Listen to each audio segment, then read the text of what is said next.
HOA Karen tried to tow my oversized boat, so I kicked her boating club off my lake for good. It was a typical Saturday morning in the quiet suburban community of Willow Creek. The sun was shining, and the neighborhood was as picturesque as it always was. Rows of manicured lawns, pristine homes, and neighbors who waved at each other with the kind of forced politeness you only find in gated communities. I had just finished sipping my coffee when I heard the familiar sound of an engine approaching. I looked out the window and saw the boat trailer parked at the end of my driveway. It was my boat, the one that had been the pride of my weekends for the past 2 years. A 28-foot cabin cruiser that I had spent countless weekends restoring and making my own. A few of the neighbors had offered unsolicited opinions on the size of my boat, but I had brushed them off. I wasn't hurting anyone. But apparently, the HOA had a different view. As I started rolling up the garage door, I noticed her, Karen, of course, standing at the end of my driveway with her arms crossed. Karen was the kind of person who had made it her life's mission to uphold every single rule in the HOA handbook. And believe me, she knew every rule by heart. "Morning, Karen," I said, trying to keep my tone neutral. She didn't respond immediately. Instead, she gave the boat a slow, exaggerated once-over, her lips curling in distaste. "That boat is way too big for this neighborhood," she said, her voice high-pitched and condescending. I paused for a moment, wondering if I had somehow misinterpreted her tone. Unfortunately, no. Karen had always been this way. "It's within the limits of the HOA regulations," I said, trying to keep things civil. I wasn't in the mood for a confrontation, but I also wasn't going to back down. Karen scoffed.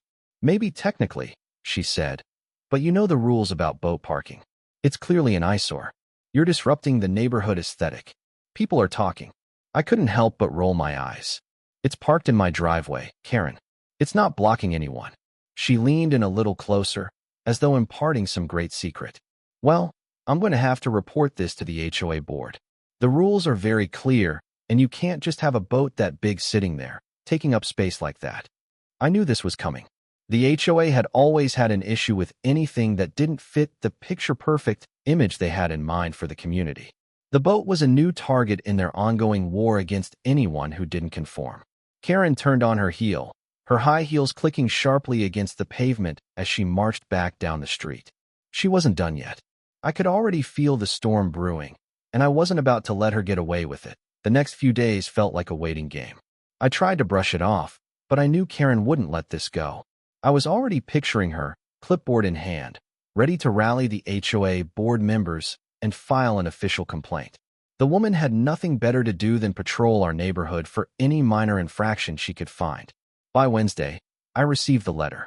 It was from the HOA, of course, written in their typical passive-aggressive tone, all formal language and faux politeness. They'd cited unsightly boat parking as a violation of neighborhood rules, and they'd given me a deadline to move the boat or face penalties. Fine. I wasn't about to let some petty rule ruin my weekend plans or any more of my time. That's when it hit me. I wasn't the only one with a boat in this neighborhood. No, the cul-de-sac was full of people who had boats, some of them bigger than mine. And some of those boats were regularly parked in front of houses or on trailers in their driveways. But Karen, of course, had never once bothered them. The next morning, I decided it was time to confront her, not just for me, but for everyone else in the neighborhood who had quietly suffered under her reign of tiny, ridiculous regulations. I wasn't the only one who had been harassed by Karen and the HOA board. She'd gotten the local boaters club banned from the lake last summer for noise complaints after one of the members threw a birthday party on their pontoon. That had been the tipping point for me. If she thought she could walk all over me, she was wrong. I walked down the street to her house, my mind racing with what I was going to say. As I neared her front door, I could see her standing in the window, scowling at something. Probably one of her many lawn signs about HOA rules and community standards. She must have been expecting me because, as soon as I knocked, she flung open the door with a knowing look on her face. "I assume you've seen the letter," she said with a thin smile. I nodded. "And I'm here to talk about it. You see, I'm not the only one with a boat in this neighborhood, Karen. But for some reason, I'm the one you've decided to target." Her face tightened, the smile fading into something much colder. "You can't park that thing here. It's too big. It doesn't belong. But it's not just my boat, is it? There are several others. Why have you only targeted mine?" Karen shifted her weight, crossing her arms as she stepped out onto the porch. She gave me a look of disdain, her lips curling slightly at the corners. People have complained. They don't want your boat taking up space. It's unsightly. The HOA agrees. It's nothing personal. I took a deep breath, trying to remain calm. I don't think that's the real issue, Karen. I think you just don't like that I'm different. That my boat is bigger than the others. And you've taken it upon yourself to enforce these rules, even if they don't make sense. She scoffed, but I could tell I was getting under her skin. I'm just doing my job. I'm looking out for the community, she said, her voice turning defensive. Are you really? I said, stepping closer. Because it feels more like you're just trying to impose your idea of what's acceptable onto everyone else. Her eyes narrowed. You're wasting your time. No, I'm not, I replied. Because I'm going to do something about it. Starting now. She blinked, clearly thrown off. What do you mean? I didn't answer right away. I had a plan, and it involved not just standing up for myself, but also making sure Karen couldn't pull her usual stunt on anyone else again. I turned to walk away but then paused, glancing back over my shoulder.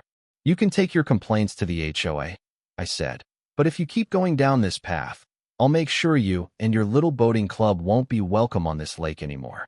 Not after what you did last summer. I'll make sure you never get to have your parties or your get-togethers, and I'll spread the word. It's not just my boat you'll be messing with. Karen froze, the blood draining from her face as she realized what I meant. I knew she hated confrontation, and she wasn't prepared for a fight on this scale. For once, she was the one who seemed unsure of herself. I didn't wait for her to respond. I walked back home, heart pounding with adrenaline. That was the moment I realized how much power I'd been giving away, letting Karen and the HOA dictate my life. That had to stop. Over the next few days, I put my plan into action. I started talking to the other boaters in the neighborhood, telling them about Karen's behavior and how she'd tried to ban the boating club from the lake. As it turned out, several of them had stories of their own about how Karen had bullied them into following ridiculous rules or reporting them for minor offenses. A few of them even suggested getting together and forming a counterpetition to hold a vote and remove Karen from the HOA board. It didn't take long before word spread, and the tension in the neighborhood began to shift. People who had been silently following Karen's rules started to openly defy her. And it was clear that the HOA board wasn't as solid as they once seemed. Karen was losing support, and I wasn't about to let her win. The next week, Karen tried once again to make an official complaint about my boat. But this time, it wasn't just my voice she had to contend with. When the HOA board called for a meeting to discuss the issue, they were met with a united front, neighbors, boaters, and homeowners all standing together, saying no to Karen's petty rules. In the end, Karen's influence waned. The boating club was allowed back on the lake, and my boat? Well, it stayed exactly where it was, parked proudly in my driveway. But the real victory?